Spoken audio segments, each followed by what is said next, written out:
Alors, on sait que n'importe quelle parabole a une expression de type y égale ax carré plus bx plus c. Quand on ne connaît que l'expression de la parabole et qu'on veut dessiner le graphe de cette parabole, eh bien, il est intéressant de déterminer, de calculer 5 caractéristiques de cette parabole. Ces 5 caractéristiques, on va les expliquer ci-dessous, et une fois qu'on les connaît, eh bien, on va pouvoir les replacer sur un graphe et ainsi obtenir relativement facilement un graphe assez précis de cette parabole. Les 3 premières caractéristiques, on les a déjà rencontrées dans le cours. On sait bien que en fonction du signe du a, dans l'expression ax carré plus bx plus c, eh bien, on saura directement si la parabole a une concavité orientée vers le bas, donc on dit que la parabole est fâchée, ou si elle est orientée vers le haut. Un a positif correspond à une parabole contente, un a négatif correspond à une parabole fâchée. On a aussi déjà vu que la valeur du c, c'est en fait la valeur de la hauteur à laquelle la parabole va croiser l'axe des y, donc l'ordonnée à l'origine, autrement dit, le point 0c est le point où la parabole croise l'axe des y. Enfin, on a déjà appris aussi comment calculer les racines ou les zéros de la parabole. Pour ça, grâce au a, au b et au c de l'expression, on calcule le réalisant, b carré moins 4ac. S'il est négatif, c'est que la parabole n'a pas de racine, donc elle ne croisera pas l'axe des x. Si ρ est positif ou nul, alors on a une racine double ou deux racines, en fonction que ρ vaut 0 ou ρ est strictement positif. Et ces valeurs sont obtenues en faisant moins b plus ou moins racine de ρ sur 2a. Ce sont les valeurs de x où la parabole va croiser l'axe des x. Alors, il reste encore deux autres caractéristiques. La première, c'est le sommet. Alors, qu'est-ce que c'est le sommet d'une parabole? C'est pour une parabole souriante, la position de son point le plus bas. Pour une parabole fâchée, c'est la position de son point le plus haut. Donc, en fait, c'est un point qui a comme coordonnées x, y. Le x se calcule en faisant moins b sur 2a. Et le y s'obtiendra une fois qu'on aura la valeur de x en remplaçant dans l'équation de la parabole le x par la valeur qu'on aura trouvée au point précédent. Alors, c'est facile à retenir cette formule de moins b sur 2a parce qu'en fait, elle ressemble un peu à la formule qu'on a utilisée pour calculer les racines. Moins b plus ou moins racine de ρ sur 2a. Cette expression peut s'écrire en coupant la fraction en deux. Et donc, on voit qu'à la valeur moins b sur 2a, on ajoute racine de ρ sur 2a, ou on retire racine de ρ sur 2a, ce qui nous donne la position des deux racines. Et regardez un petit peu sur un dessin, quand je connais les deux racines, où se trouve le sommet? Il se trouve juste entre les deux. Donc, autrement dit, si on regarde ce qu'on obtient juste entre les deux racines, c'est la position du sommet, x égale à moins b sur 2a. Alors cette formule x égale à moins b sur 2a, on la comprend bien quand il y a deux racines, mais en fait elle est généralisable à des paraboles ayant une seule racine ou même aucune racine. Donc retenons une fois pour toutes, le x du sommet s'obtient en faisant x égale moins b sur 2a, et une fois qu'on a cette valeur, on remplace le x par cette valeur dans l'équation de départ de la parabole et on trouvera le y correspondant pour le sommet. La dernière caractéristique, c'est l'axe de symétrie. Toute parabole en fait est symétrique par rapport à une droite qui passe par le sommet.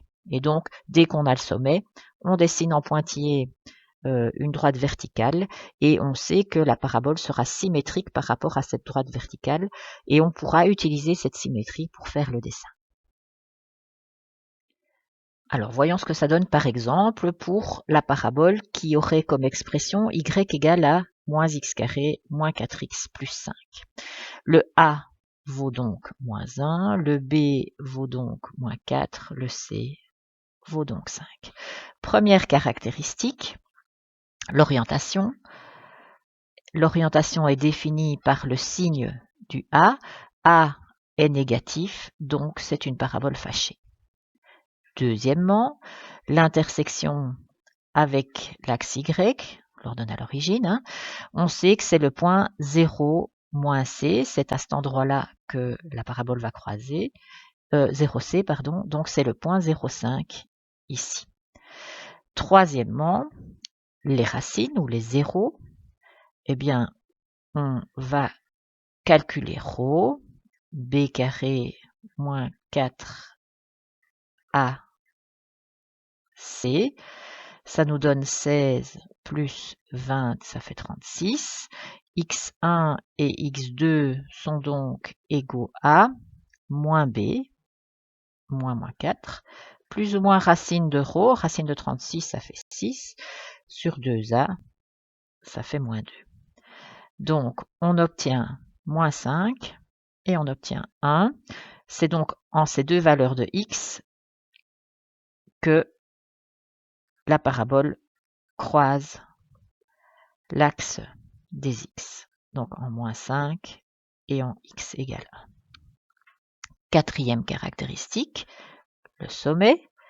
Le sommet, c'est le point xy, avec le x qui s'obtient en faisant moins b sur 2a. Moins b sur 2a, ça fait moins 4 sur 2 fois moins 1. Ça fait 4 sur moins 2, ce qui fait moins 2. Donc le x vaut moins 2 et le y s'obtient en reprenant l'expression de la parabole et en y remplaçant le x par moins 2. Donc ça fait moins 2 au carré. Attention, le carré ne porte que sur le x et ici le x vaut moins 2. Le moins qui était devant reste devant. Moins 4 fois moins 2 plus 5. Ça fait moins 4 plus 8 plus 5. Ça fait 9. Donc ça veut dire que mon sommet se trouve à la position moins 2, 9. Et enfin, l'axe de symétrie sera à dessiner, c'est la verticale qui passe par le sommet. Alors je reprends un petit dessin, je vais reporter tout ça sur un graphique. Donc je dois commencer par dessiner des axes. Donc si je veux le faire à la main, hein, ce serait mieux de le faire avec une latte. Donc je vais tracer mes axes. Je vais graduer 1, 2, 3, moins 1, moins 2, moins 3, 1, 2, 3, même chose dans l'autre sens. Je dois placer mes données. Donc, première donnée, c'est l'intersection avec Y. Ici, je sais que la parabole doit passer par là. J'ai les racines en moins 5, moins 2, moins 3, moins 4, moins 5. La parabole doit passer par là. Et 1. La parabole doit passer par là. Ça me fait déjà 3 points. Je connais le sommet. Le sommet se trouve en moins 2, 9. Moins 2, 9. 1, 2, 3, 4, 5, 6, 7, 8, 9 au niveau de la hauteur, c'est ici. Moins 2, 9, c'est ce point-ci. Voilà le sommet de la parabole. Et on sait en plus qu'il y a un axe de symétrie. Je vais le dessiner en pointillé. Alors, si je regarde en fait le nombre de points que j'ai obtenus, j'en ai 4. 2 racines, l'intersection avec Y et le sommet. Pour faire un beau dessin d'une parabole, on nous demande d'en avoir 5. Donc ici, on va devoir déterminer un 5e point. Et il y a une façon facile dans ce cas-ci pour déterminer un 5e point, c'est d'exploiter la symétrie.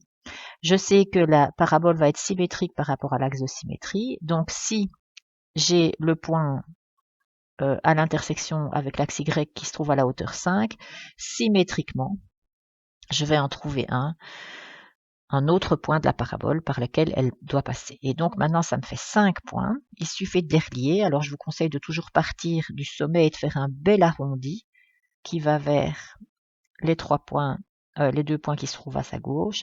Et on fait la même chose avec les 2 points qui se trouvent à sa droite. Et voilà votre parabole. Elle ressemble à ceci, c'est pas super bien dessiné, mais on a une bonne approximation de ce à quoi va ressembler la parabole.